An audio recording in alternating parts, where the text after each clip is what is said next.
Gracias, señoría. Tiene la palabra el señor Martínez Abarca, del Grupo Parlamentario Más Madrid.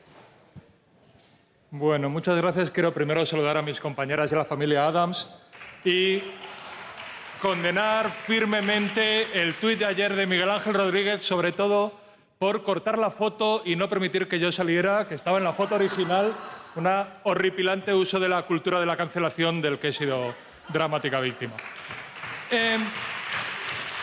Bueno, yendo a lo serio, quiero hacerles una pregunta desde la más profunda curiosidad y sincera curiosidad a los señores del Partido Popular. Según ustedes, ¿desde cuándo tiene España gobiernos que son, ha dicho el señor Menéndez Medrano, colaboracionistas con ETA, incumplen la legalidad penitenciaria, los favorecen? ¿Desde cuándo? ¿Desde cuándo? Y para humillar a las víctimas. Porque hemos oído a la señora Vidal Abarca y ha sido muy coherente. Según ella, lo que está haciendo el gobierno actual se lleva haciendo desde 1977. Es decir, en la dictadura se hacía bien, en la democracia se hace mal. Es perfectamente coherente y además no nos ha sorprendido a nadie. Pero ustedes, según ustedes, ¿desde cuándo? Porque, claro, yo entiendo que con Aznar y Mayor Oreja no, Aznar y Mayor Oreja bien, a pesar de que acercaron muchísimos presos. Inmediatamente después del asesinato de Miguel Ángel Blanco, Aznar y Mayor Oreja acercaron 105 presos al País Vasco, lo cual no protestó nadie. Porque, primero, los demócratas estábamos a favor de que hubiera un proceso para intentar conseguir la paz y que no hubiera habido ningún asesinato. Qué desgracia que no saliera bien, y todos lo apoyamos. De ustedes nadie dijo ni mu, porque todo el mundo estaba de acuerdo con ese tipo de política. Luego llegó el gobierno de Zapatero y ya parece, por lo que ha dicho usted, que ubica ahí ese inicio del colaboracionismo, porque ha dicho, bueno, a Vargas Llosa nadie le preguntó cuándo se jodió Perú, es el inicio de conversación en la catedral. Pero bueno, ha dicho que España, o sea, que la política penitenciaria se empezó a joder con Zapatero y se terminó de joder con Pedro Sánchez. Luego entendemos, contestar la respuesta, Zapatero y Pedro Sánchez forman parte de ese colaboracionismo. Muy bien. En medio, ¿quién hubo? El gobierno de Mariano Rajoy. ¿El gobierno de Mariano Rajoy fue colaboracionista también, señor Menéndez Medrano? Porque cuando terminó el gobierno de Mariano Rajoy, ustedes fueron a un congreso para elegir líder.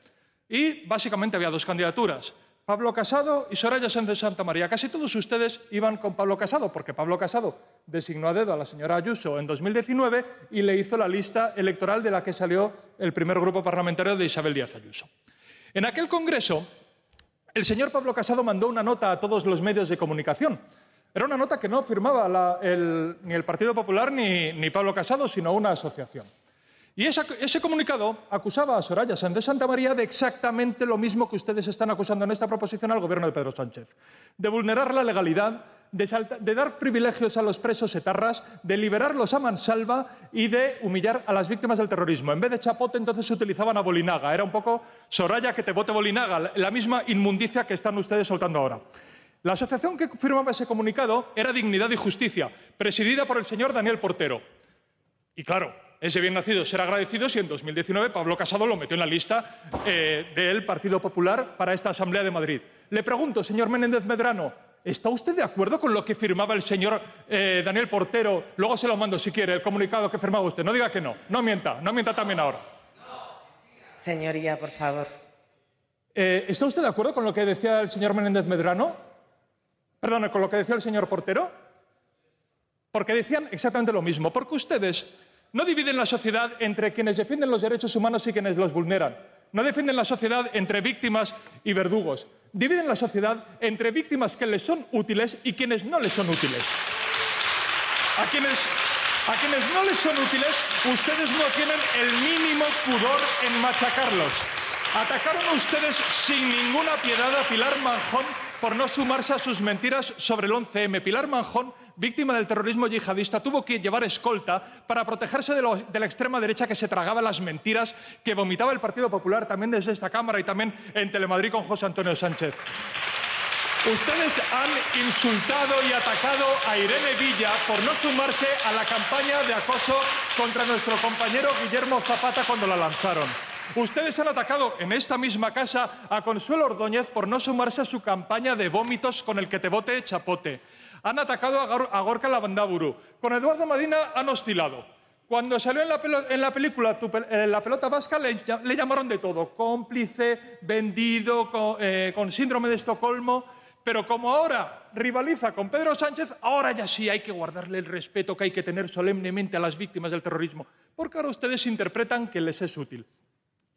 Miren, usted mismo ha padecido el odio del terrorismo y tienen bastantes víctimas del terrorismo a las que siempre les hemos reconocido y cuyos derechos siempre hemos defendido en tanto que víctimas del terrorismo y en tanto que ciudadanos.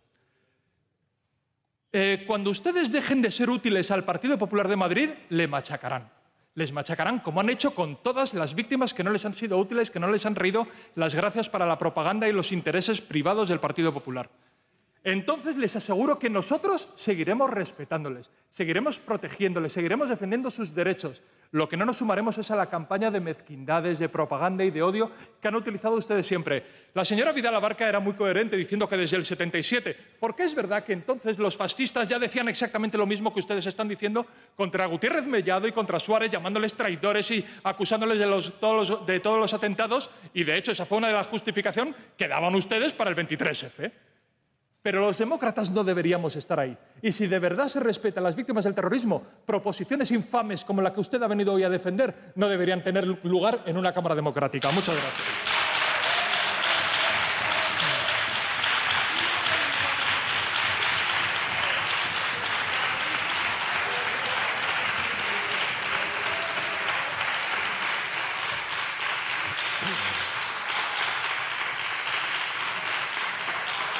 Señoría, tiene la palabra el señor Martínez Abarca.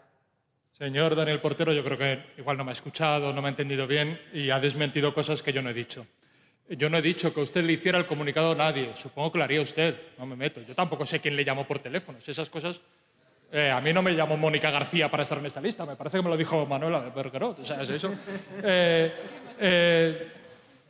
No, yo lo que he dicho es que usted, su asociación, hizo el comunicado y que Pablo Casado se lo mandó a todos los medios de comunicación. Es más, se lo mandó a todos los medios de comunicación y luego dijo que no estaba de acuerdo. Porque las cosas son así. Eso son sus juegos. Es que para ustedes esto es un juego. Es un juego trilero de puro interés. No de memoria, no de justicia, no de democracia. Es de puro interés. Y juegan a lo que les interesa. Usted hace el comunicado, él lo distribuye, hace como que lo desmiente para quedar bien y después usted diputado. Bueno, sobre esta proposición, quiero al Grupo Popular darles la enhorabuena, una doble enhorabuena. Primero, porque, joder, ustedes tenían un problema hace 15 días, había una guerra, los españoles no estaban a favor, y tienen a su presidenta que defiende a todos los criminales internacionales. Netanyahu le va a dar la medallita, va a hacer un festival del 4 de julio con el señor Donald Trump, y entonces quedamos fatal, necesitamos aquí una causa moral. Y traen una proposición de ETA, que es el comodín. Como tenían un problema, pues ETA. Bien, lo han encontrado, eso es una habilidad. Y además han conseguido que una proposición que a ninguno de los otros grupos nos hubiera admitido a la mesa, ¡joder, qué suerte tienen ustedes que se la admiten! Porque se acordará que a mí me echaron de ahí por criticar a los jueces. Lo que ustedes dicen es que los jueces de vigilancia penitenciaria vulneran la legalidad para soltar presos etarras porque son cómplices de sus políticas. ¿Ustedes se imaginan que nosotros traemos una proposición de ley, una proposición no de ley, diciendo lo que tiene que hacer el gobierno de Murcia en sus competencias? O que el Parlamento asturiano aprobara una proposición de ley pidiéndole a la señora Ayuso que deje de entregar nuestra sanidad a Quirón. Sería absurdo. Bueno, pues aquí estamos debatiendo una proposición de ley sobre cómo tiene que gestionar el gobierno vasco una competencia que es suya. Por cierto, la competencia no se la ha dado el gobierno de Pedro Sánchez. La competencia está en el Estatuto de Autonomía del País Vasco, aprobado en 1979, cuando gobernaba UCD y Adolfo Suárez. Lo que pasa es que es verdad, ustedes ahora mismo no están en donde estaba la derecha democrática de aquellos años. Ustedes están donde estaban ya la derecha antidemocrática de aquellos años. Pero la anomalía es que un Estatuto de Autonomía no se cumpla, que eso es bloque constitucional. No se puede ser constitucionalista sin defender el cumplimiento de los Estatutos de Autonomía. Y la competencia penitenciaria estaba desde 1979 y hemos roto con esa anomalía. Miren, afortunadamente van saliendo, cada vez hay menos presos etarra en la cárcel. ¿Sabe por qué? Porque hace muchísimo de aquellos atentados. El último atentado en España con resultado de muerte fue hace 17 años. El día que no quede ni un terrorista en la calle, en la cárcel, será una victoria.